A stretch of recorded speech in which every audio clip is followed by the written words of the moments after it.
Voilà.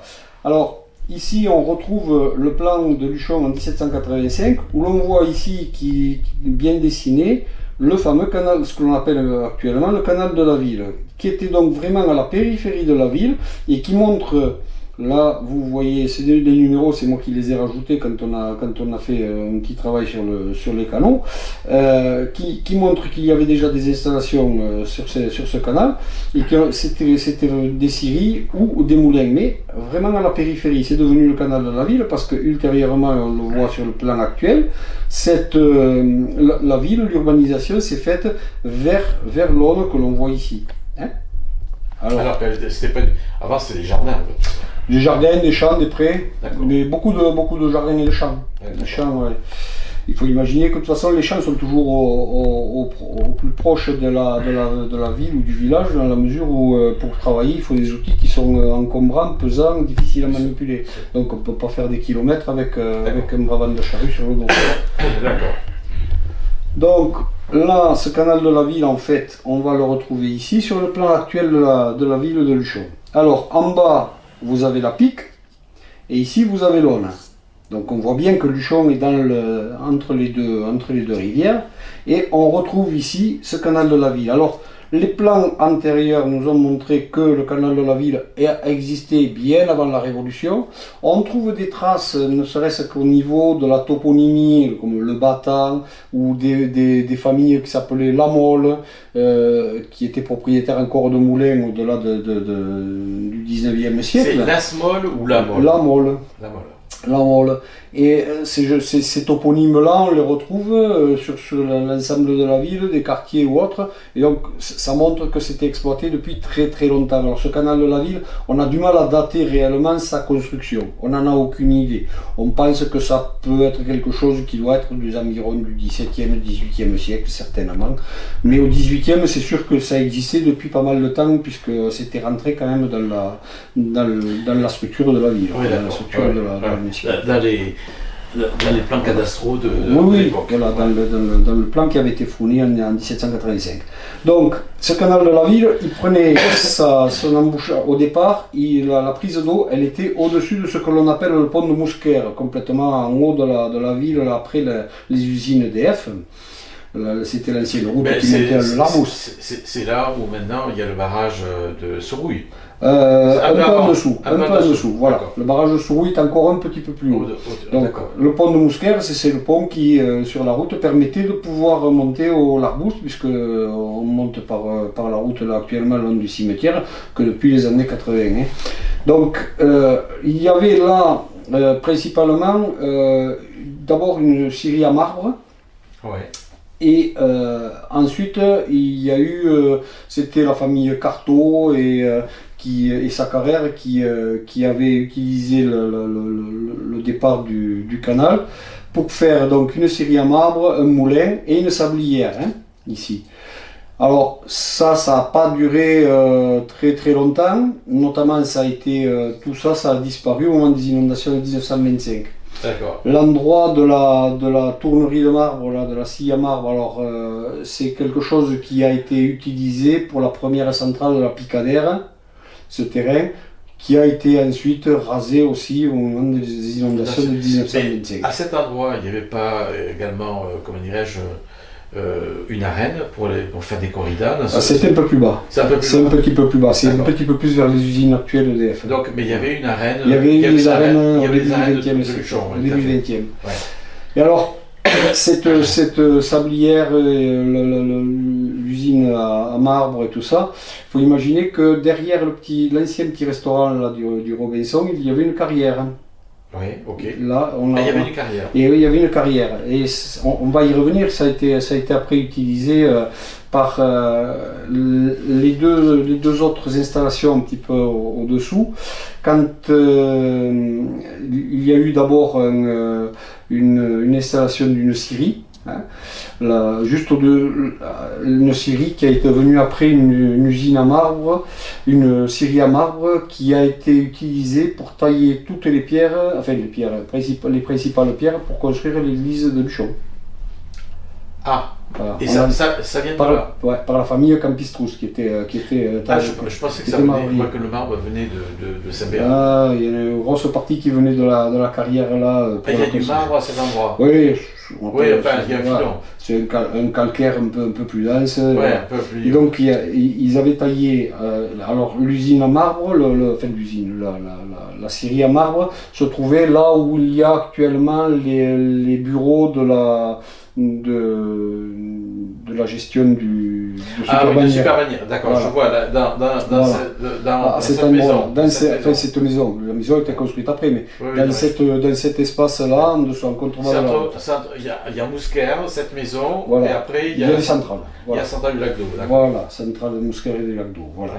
Donc, on l'avait à cet endroit-là. Ensuite, c'est devenu une scierie ordinaire et c'était devenu la scierie d'un personnage qu'on connaissait bien du chose, c'était la scierie Alba. Alba, après, il a été déplacé quand en 25 tout ça a été rasé. Alba s'est déplacé à la sortie de Luchon du côté de Intermarché, là où il y a maintenant les hangars pour les Carfarus. Ouais, voilà.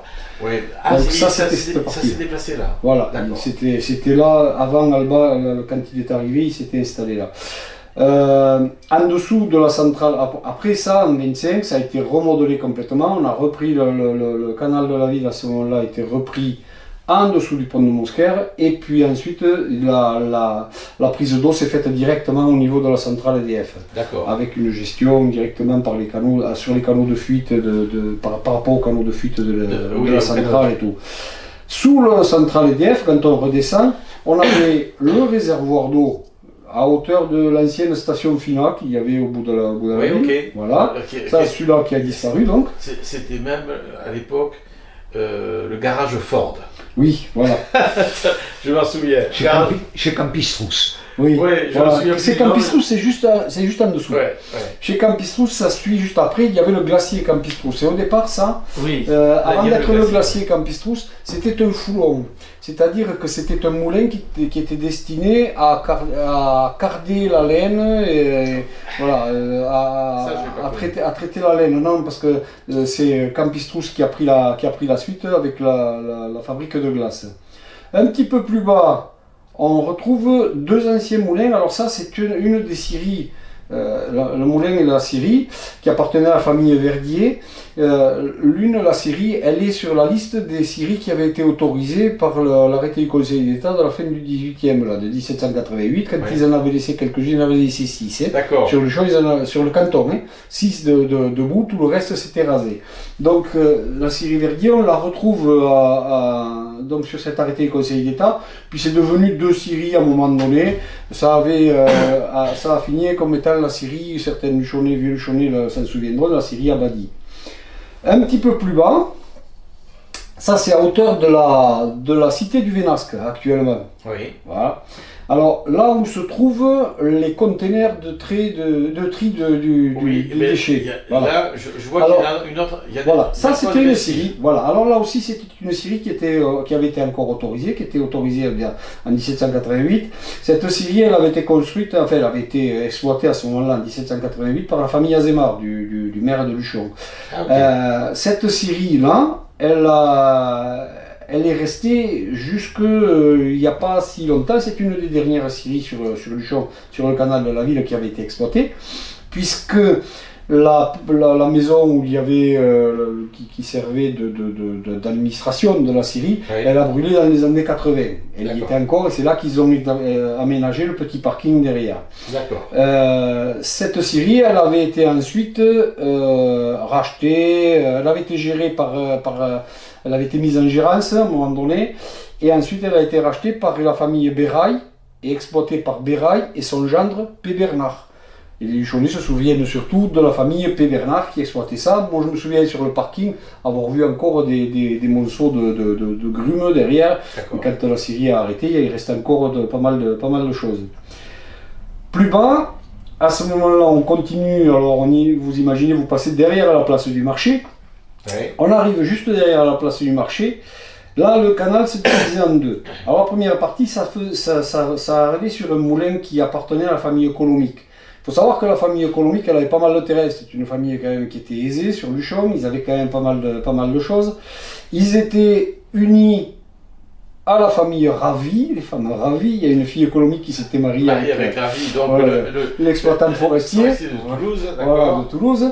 Donc ils étaient quand même dans le milieu de la scierie et de l'exploitation du bois depuis le XVIIe siècle. Le XVIIIe siècle, oui, le XVIIe, pardon. Depuis le XVIIe siècle. Et donc là, ils avaient un moulin. Alors ce moulin, en fait, il était situé, pour ceux qui connaissent un petit peu l'histoire récente des nuits luchonnaises, il y avait à l'époque un bar dancing qui s'appelait, pour les plus vieux, ça s'appelait le Poubas. Oui, voilà, un hangar avec de la terre battue. Quand on dansait, ça faisait soulever la poussière, d'où le nom Poubas, puisque Poubas veut dire poussière en patois. Et donc, qui est devenu ensuite l'Elixon. C'était plus drôle, le Poubas. Voilà. Le bâtiment existe encore, il est fermé, mais il existe encore, l'Elixon est encore en place. D'accord. Donc il y avait un moulin là derrière. Et ça appartient à qui? À la famille Co? Là maintenant ça appartient à la famille Co, mais à l'époque ça appartenait à la famille Colomique. Et donc le moulin qui était derrière le Poubas, ce qu'on appelait le Poubas, il y avait un canal qui partait, qui contournait ensuite pour venir se jeter dans l'Aude directement derrière les anciens abattoirs. Derrière l'abattoir en fait. Ça servait aussi aux anciens abattoirs. Oui, c'est-à-dire que voilà, on lavait la bidoche là-dedans et puis enfin, ça, je vous laisse imaginer ce que ça pouvait être quoi. Donc ça venait en plus, c'était surtout le canal de fuite du moulin de Colomique servait beaucoup pour les jardins. Il y avait énormément de jardins dans le coin et donc ça permettait de pouvoir irriguer les jardins. Enfin bon, de toute façon comme les gens avaient des anticorps à l'époque. Oui. Et donc, se divisant en deux, juste au niveau derrière la place du marché, la deuxième branche partait directement pour se retrouver à l'entrée de la rue Gabriel-Nadeau. Ouais. Et là, si vous rentrez dans la rue Gabriel-Nadeau, vous avez sur votre gauche, vous avez des bâtiments qui sont un peu vétustes, et juste après, une résidence s'appelle la résidence du Vieux Moulin.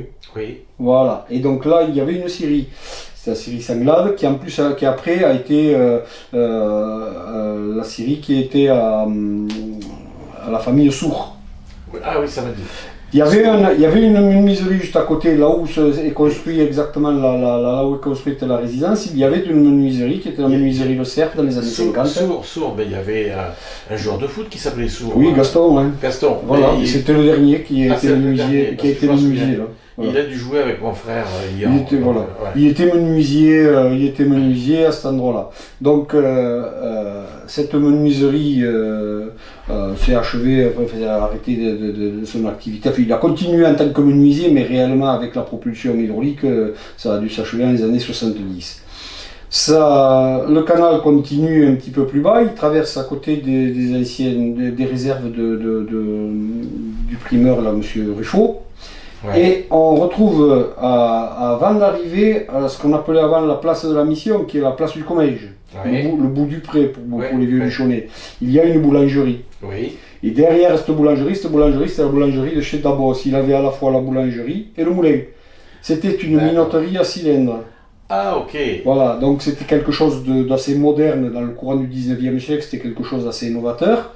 Il avait sa minoterie à cylindre. Alors il faut savoir que d'abord il a été partie prenante aussi avant P. Bernard au-dessus. Mais quand l'usine de chez P. Bernard la scierie a été exploitée après lui, il s'est plaint souvent parce que cette scierie P. Bernard, il avait dérivé le canal de la ville pour fonctionner avec une réserve d'eau. Il fonctionnait à ce moment-là par éclusée, non plus au fil de l'eau. Oui, donc ça posait un problème derrière parce que le canal de fuite automatiquement, il se déversait violemment dans le canal de la ville et ça provoquait des dégâts un petit peu plus bas. Ouais, je comprends.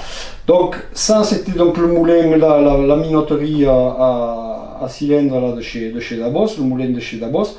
Le canal on le voit encore et on voit les vestiges avec le passage sous la maison. Ça traversait la place du Comminges pour partir parallèlement à la rue Soulérat. Oui, et là on retrouvait au fond du petit impasse qui est parallèle à la rue Soulérat, on retrouvait le moulin de chez Ribis, c'est le moulin de Bénouse. Parce que c'était le surnom de la famille Ribis. D'accord. Mais est-ce que parce que les bâtiments, ils sont toujours les bâtiments sont toujours sur le canal. Voilà. Est-ce qu'il y a quelque chose derrière ou pas? Alors, il n'y a plus rien derrière parce que ce moulin-là, en fait, il a été acquis par la famille Samuller. Et donc là, bon, les bâtiments, ils ont reçu d'autres destinations, ils ont été aménagés autrement. Mais il n'y a plus rien derrière Et dans tout ce que l'on a vu jusqu'à présent, est-ce qu'il reste des vestiges? Alors il reste quelques vestiges sur le secteur de la Syrie de chez Zavadi, le glacier de Campistrous. Ouais. Et ensuite un petit peu plus bas, là, on va arriver en bas du canal. Est-ce que ces vestiges pourraient servir pour Non. du tourisme? C'est pas possible. Non. D'accord. Non. D'accord. Il n'y a pas assez de choses qui soient. On reconnaît si on sait que, mais sinon. Ça s'arrête là. Ça s'arrête là. Ça s'arrête là. Donc plus bas que le moulin de Bénouse, si on continue, on arrive à croiser la rue Henri Russel. Et au moment du croisement de la rue Henri Russel, là il y avait une scierie qui appartenait à une famille Co. Je pense que c'était les co de la rue Larbous. Je ne me suis pas trop penché sur la question. Ça a été dévolu après à Fage. Oui. Fage. Et on se souvient que. Fage, c'était un notaire, non? Non, Fage, c'était pas un notaire. Il avait. Un guérisseur. Un guérisseur. Ah oui, ça me dit Il quelque était chose. guérisseur. Ah oui, ça me dit quelque Et chose. donc, une des filles Fage était mariée avec un vétérinaire qui a eu longtemps son cabinet, son cabinet vétérinaire à cet endroit-là, M. Casamidjana. D'accord. Casamidjana. Voilà. D'accord. Et là, par contre, il n'y a pas si longtemps encore, il y avait encore la roue à aube dans le canal. On voyait encore la roue à aube sur le canal. Je pense qu'il doit rester quelques pales qui doivent traîner, mais à mon avis, Ils ont dû l'enlever. c'est parti avec les eaux. Un petit peu plus bas, le canal se divise en deux, derrière chez Christian justement. Hein, donc ça passe dans l'impasse des Trimoles. Là, ça avait été exploité en tant que menuiserie. En fait, on y a eu menuisier, sabotier. Il y a eu la famille Trespaillé dans la fin du 19e siècle, là, qui était des sabotiers. Ensuite, ça a été repris en tant que menuiserie. Et c'est resté menuiserie puisque la famille Lacorte, quand ils sont arrivés sur Luchon, avait installé la menuiserie à cet endroit-là. Et le canal de fuite de la menuiserie traverse entre les maisons la rue Henri Russel et vient se jeter en l'Aune. On le voit sur le quai de promenade, on voit une installation avec une crémaillère encore. Oui, on le voit, d'accord. Voilà, donc on voit encore la sortie à la Et les cordes sont parties à Montauban. Ils sont partis à Montauban, Ouais. voilà.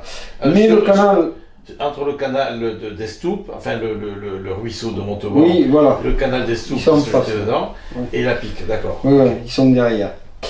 Ce canal-là, il continue ensuite son cours et traverser à l'endroit du Castel Marie-Thérèse pour venir se jeter à l'Aune, à l'endroit où il y a l'entrée du stade du lycée. Oui, Voilà. du rugby, d'accord. Ce canal, il y avait en parallèle, par rapport à l'Aune, deux autres canaux importants.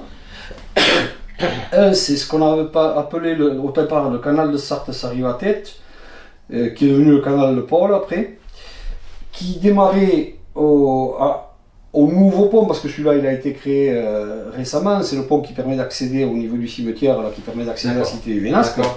La prise d'eau elle était à cet endroit-là, et il venait alimenter une scierie qui est directement en face des conteneurs qu'il y a contre le cimetière, là, où il y a maintenant un bâtiment, une résidence. Oui, c'était la scierie Estoupe. Ouais, ok. Voilà. Ça se jetait directement à l'Aune avant le pont. Et l'eau était reprise après le pont. Et après le pont qui est en face du cimetière, c'est la rue Néré-Boubé qui est en face. Oui.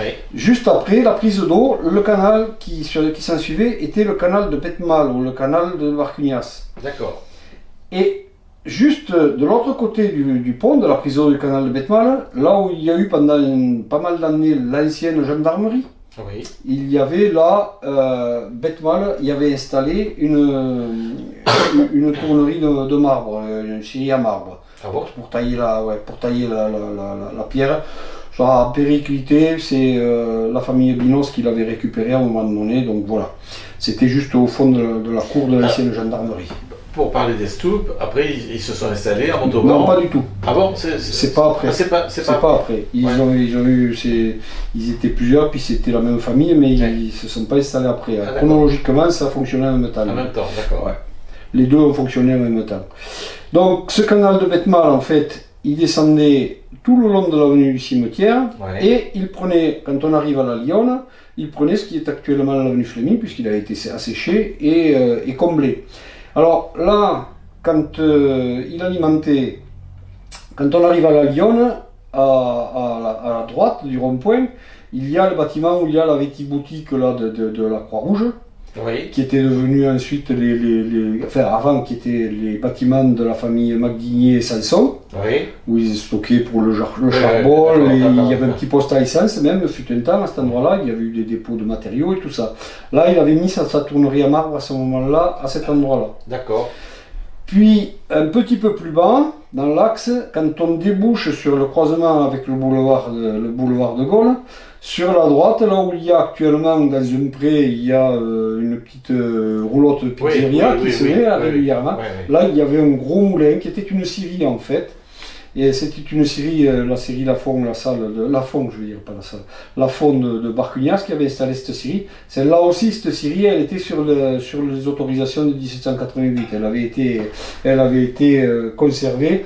C'était donc une série qui était quand même très ancienne. Elle date certainement du XVIIe siècle. D'accord. Et ça, c'est devenu ensuite un moulin. Ça avait, bon, finalement, ce canal, après, il fuyait directement le long de la rue de Badèche pour aller se jeter à Londres à l'actuel parking des camping-cars. Ouais. Voilà.